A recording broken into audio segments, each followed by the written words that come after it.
O hello guys, welcome to my channel. मैं बैठा simple present tense के बारे में सोच रहा था कि मैं आपको कैसे इसके बारे में बताऊं, क्योंकि आज हमारा पहला इंग्लिश का वीडियो होने वाला है। चलिए पहले बात करते हैं इंग्लिश टेंसेस के बारे में कि वो क्या होती हैं और कैसे इस्तेमाल होती हैं।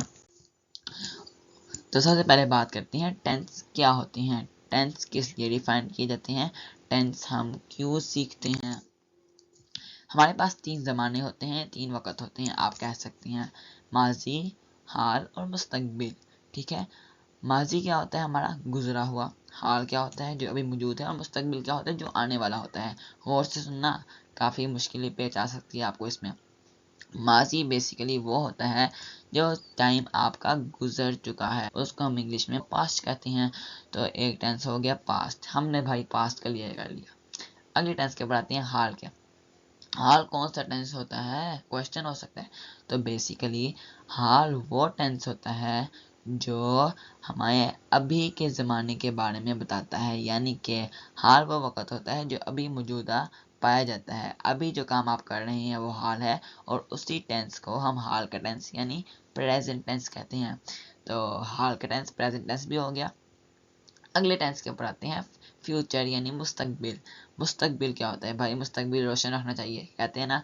तो मुस्तकबिल बेसिकली वो वक़्त होता है जो अभी आया नहीं होता और ना गुजरा होता है, बल्कि आने वाला होता है।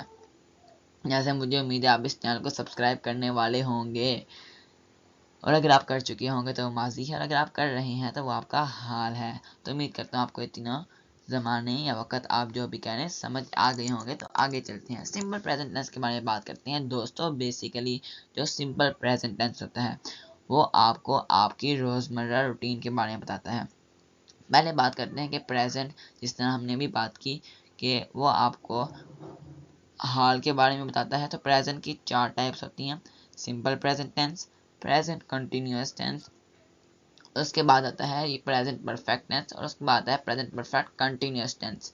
सिंपल प्रेजेंट टेंस आपको रोज़मर्रा रूटीन के बारे में बताता है, जिसके बारे में आज हम बात करने जा रहे हैं। सिंपल प्रेजेंट टेंस बहुत ही मज़ेदार टेंस है। आप अपनी रोज़मर्रा रूटीन को सिर्फ सिंपल प्रेजेंट टेंस समझकर और उसको सीख कर बता सकते हैं। आप बता सकते हैं कि आप सुबह उठते हैं, आप सुबह नाश्ता करते हैं, आप सुबह स्कूल जाते हैं। सारी चीज़ें सिर्फ सिंपल प्रेजेंट टेंस की मदद से आप बता सकते हैं। तो ये इंतहाई मज़ेदार और इजी टेंस है। सिंपल प्रेजेंट टेंस बेसिकली आपको, जिस तरह मैंने बताया, रोज़मर्रा रूटीन के बारे में बताता है। सिंपल प्रेजेंट टेंस की उर्दू में पहचान ये होती है कि उसके जुमलों के आखिर के अंदर आता है ता है, ती है, ते है, ता हूँ। जिस तरह मैं खेलता हूँ, मैं खाता हूँ। ये क्या बता रहा है, मैं खेलता हूँ यानी कि मैं हर रोज़ खेलता हूँ। इसका मतलब ये तो नहीं मैं खेल चुका था, या मैं खेल रहा हूँ, या मैं खेल रहूँगा, मैं खेलूँगा। ये बता रहा है मैं हर रोज़ करता हूँ, यानी कि मैं खेलता हूँ, मैं हर रोज़ खेलता हूँ। या मैं खाता हूँ, तो हर किसी के आखिर में ता हूँ आ रहे हैं। आप खेते हैं, आप खाते हैं, आप स्कूल जाते हैं। ये सारी चीज़ें बेसिकली सिंपल प्रेजेंट टेंस की मदद से आप बयान कर सकते हैं। सिंपल प्रेजेंट टेंस का एक फार्मूला होता है, आपने सिर्फ उसमें पुटिंग करनी होती है और आप आराम सुकून से अपने जुमले को तैयार कर सकते हैं। जैसे पहले फार्मूले के अंदर आता है सब्जेक्ट, उसके बाद आता है वर्ब। वर्ब की फर्स्ट फॉर्म लानी होती है भाई, इंतहाई आसान है वर्ब की फर्स्ट फॉर्म। फिर एस या एस लाते हैं, वर्ब के साथ लगाते हैं, और फिर आता है आपका ऑब्जेक्ट। अब बात करते हैं कि जो सब्जेक्ट है वो कौन होता है। सब्जेक्ट होता है काम करने वाला। जिस तरह अगर मैं खाता हूँ तो काम करने वाला कौन है, जल्दी से बताएं। यस, मैं खाता हूँ तो मैं हूँ काम करने वाला। भाई मैं काम कर रहा हूँ, मैं खाता हूँ, मैं लिखता हूँ, तो इसमें कौन है, मैं। वो खेलता है, वो काम कर रहा है, वो लिखता है, वो लिख रहा है। जो काम बंदा कर रहा होता है, जो करने वाला होता है, वो सब्जेक्ट होता है। उसके बाद आती है वर्ब की बात, यानी कि जो काम आप कर रहे हैं। जैसे मैं खाता हूँ तो मैं कौन सा काम कर रहा हूँ, खाने वाला। तो ये तो हर बंदे करते हैं, सिर्फ मैं नहीं करता। तो वो हो गया आपका वर्ब। अगर मैं खेलता हूँ तो खेलना क्या हो गया, वर्ब। अगर वो जाता है तो उसका जाना एक काम है, वर्क हो गया। तो ये सारे वर्ब में आते हैं। वर्ब में वर्ब होता है आपका कोई काम। उसके बाद फार्मूले के अंदर लिखा हुआ है एस या एस। जब हम बात करते हैं ना ही, शी, इट या किसी सिंगल नाम की, तो उसके अंदर हम वर्ब की फर्स्ट फॉर्म के साथ एस या एस लगाते हैं। जाना होता है गो, इंग्लिश के अंदर।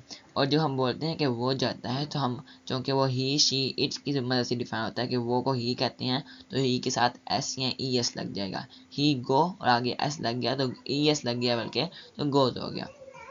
इस तरीके से होता है। आखिर के अंदर आता है हमारा ऑब्जेक्ट।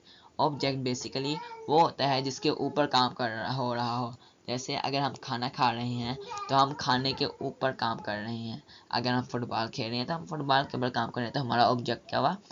फुटबॉल। चलिए थोड़ी एग्जाम्पल की मदद से अच्छे समझने की कोशिश करते हैं। मिसालें, मैं स्कूल जाता हूँ, वो खाना खाता है, और वो फुटबॉल खेलती है, हम लूडो खेलते हैं। ये है भाई हमारी मिसालें। चलिए इनके ज़रा आंसर्स को देख लेते हैं और समझ लेते हैं। आई गो टू स्कूल, क्या लिखा हुआ है? आई गो टू स्कूल, मैं स्कूल जाता हूँ। अब आप मुझे इसमें बता सकते हैं कि इसमें सब्जेक्ट कौन है? बिल्कुल सही जवाब, इसमें सब्जेक्ट बेसिकली मैं हूँ, क्योंकि मैं स्कूल जाता हूँ तो मैं ही होऊंगा सब्जेक्ट। उसके बाद आता है वर्ब। वर्ब होता है काम। डिफिकल्ट है जानता हूँ, तो जाना क्या है? आपका काम। आप जाते हैं, मैं जाता हूँ, तो ये है मेरा काम। तो गो क्या हो गया? हमारा वर्ब हो गया। वर्ब किसे कहते हैं? काम को, जो काम हम करते हैं, यहाँ जो काम हो बेसिकली करते हैं नहीं, जो काम हो वो वर्ब होता है। सब्जेक्ट काम करने वाला, वर्ब वो होता है जो काम होता है। वर्ब की फर्स्ट फॉर्म लगानी है आपने, गोइंग या कोई वेंट गोन वगैरह नहीं लगाना, आपने सिर्फ फर्स्ट फॉर्म लगानी है सिंपल प्रेजेंट टेंस में, सिर्फ गो बस। और हमने बात की थी कि एस या E S he she it के साथ लगता है, तो क्या यहाँ पे सब्जेक्ट के अंदर ही है, शी है, इट है, या कोई नाम है जैसे आमिर अली? नो, इसके अंदर तो आई आया है, तो मतलब ये कि एस या ई एस नहीं लगेगा। अगर यहाँ पे आता आमिर, तो क्या एस या ई एस लगता? बिल्कुल सही जवाब, लगता, क्योंकि मैंने बताया था कि ही शी इट और किसी एक नाम के साथ लगता है। अगर यहाँ पे आता कि आमिर और अली, तो क्या तब ही शी इट एस या एस लगता? बिल्कुल सही जवाब, नहीं लगता, क्योंकि वहां पर एक नाम नहीं था। जैसे वहां पर दो नाम थे, आमिर और अली, तो उनके साथ गो के साथ एस या एस उस टाइम नहीं लगता। तो आई गो टू स्कूल, इसमें सब्जेक्ट हो गया आई, वर्ब हो गया गो, और ऑब्जेक्ट क्या हो गया? स्कूल। अब चलिए थोड़ा एंड वाला देख लेते हैं, मैंने मुख्तलिफ तरतीब रखी है। आखिरी वाला देखना, आखिरी वाला, हम लूडो खेलते हैं, वही प्ले लूडो। अब बताएं इसमें ऐसी एस क्यों नहीं आया? क्योंकि इसके अंदर हम ढेर सारे हैं, हम कह रहे हैं हम खेलते हैं, हम बता रहे हैं हम हर रोज़ रोज़मर्रा की ज़िंदगी के अंदर हर रोज़ खेलते हैं लूडो। तो एक तो सिंपल प्रेजेंट टेंस की ये पहचान होती है कि हम खेलते हैं ते, और जब हम इंग्लिश में कन्वर्ट करेंगे तो हम हो गए वही लूडो। ऑब्जेक्ट है हमारा क्योंकि हम लूडो को खेलते हैं, तो लूडो आ गया आखिर के अंदर। फार्मूले के अंदर क्या लिखा हुआ था? ऑब्जेक्ट आखिर में आता है, तो लूडो को पहले ही डाल देना। ये नहीं बोलना कि उर्दू के जुमले में पहले लिखा है तो मैं पहले डालूंगा। फार्मूले को देखना है, फार्मूले में पुटिंग करनी है, तो लूडो आ गया आपका आखिर के अंदर, ठीक है। और बेसिकली क्योंकि हमारा वर्ब जो होता है काम, वो दरमियान के अंदर आता है, तो प्ले होता है खेलना, ये हमारा काम है, तो ये बीच के अंदर आ गया, तो वही प्ले लूडो। और इसमें ऐसे इसलिए नहीं आया कि हम ढेर सारे बंदे हैं। आगे चलते हैं।